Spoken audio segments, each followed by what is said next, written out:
Okay, hello Year 10. Welcome to the third week of our new topic on waves. We're going to look at the subject of something called time periods. This is the last of the kind of wave equations that you need to be aware of and know how to use. The main focus today, okay, is going to be a practical that I'd like you to carry out at home. Okay, so let's go through. First of all, okay, uh, your starter task is going to be a Kahoot quiz. Okay, the link and the pin number for that will be posted onto Go for Schools and onto Teams as usual. Okay, as I said, the main task is going to be a home experiment, and I'm going to explain what you're going to do for that in just a moment. And then finally, your consolidation task is a quiz on Educate that I have set for you. Okay, so for your notes, first of all, okay, we're going to look at the topic of time periods. Okay, so there's one more relationship, as it says, you need to know, which links the number of oscillations per second of a wave with how long one oscillation actually takes, how long one lasts. And it's called the time period. The equation for it is given there. Okay, so period equals 1 over the frequency. Now that is an equation that you get provided with. Okay, so it's not one you have to remember, but you do need to know how to use the equation. So make sure you take a note of that equation down into your notes. So first of all, we're going to look at our experiment today. So our hypothesis, first of all, our prediction, and I'd like you to have a go at writing this down. So our hypothesis, okay, that we need to record is that the length of a pendulum will affect the frequency and the time period of the oscillations of that pendulum. Okay, so write down that hypothesis. We're going to think about the sort of equipment that we would need to test this.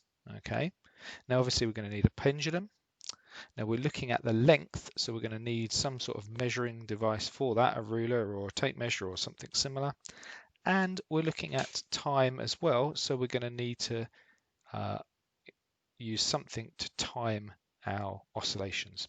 Okay, so three pieces of equipment that you're going to need would be a pendulum, so that's just any piece of string with something attached to it at the bottom, a stone, a piece of Play-Doh, something like that that you've got at home attached to a piece of string, a ruler or a measuring tape, and a stopwatch or a phone with a stopwatch on it.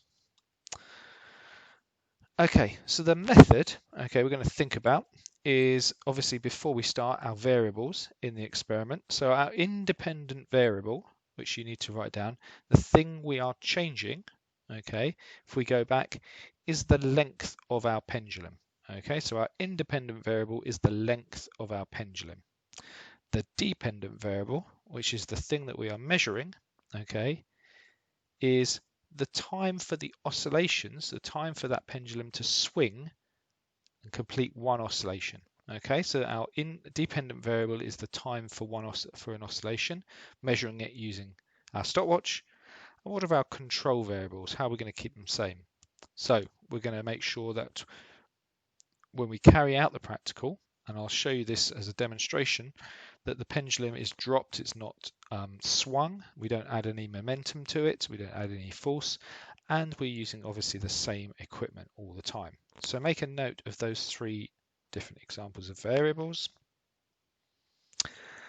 Then you're going to draw up, before we start, our results table. Okay, and your results table is going to look something like this. Now the length may not be exactly the same. Okay, you can decide your lengths, but I've put here 5 centimeters up to 25 centimeters in length for my pendulum. We're going to take the time that it takes to measure 10 oscillations, and we're going to do it 3 times and take an average. So remember, an average is adding the 3 results together and dividing it by 3, okay, to give us an average time in seconds. The time period, okay, so the time period is the time for one oscillation. So we're going to get that result and divide it by 10 to give us the time period. And then we're going to use the equation to find out the frequency. Okay, so there's the equation there. Period equals 1 over frequency. To find out frequency, we just need to do frequency equals 1 over the period. Okay, to find that on its own. So let me demonstrate now what the experiment is going to look like for you.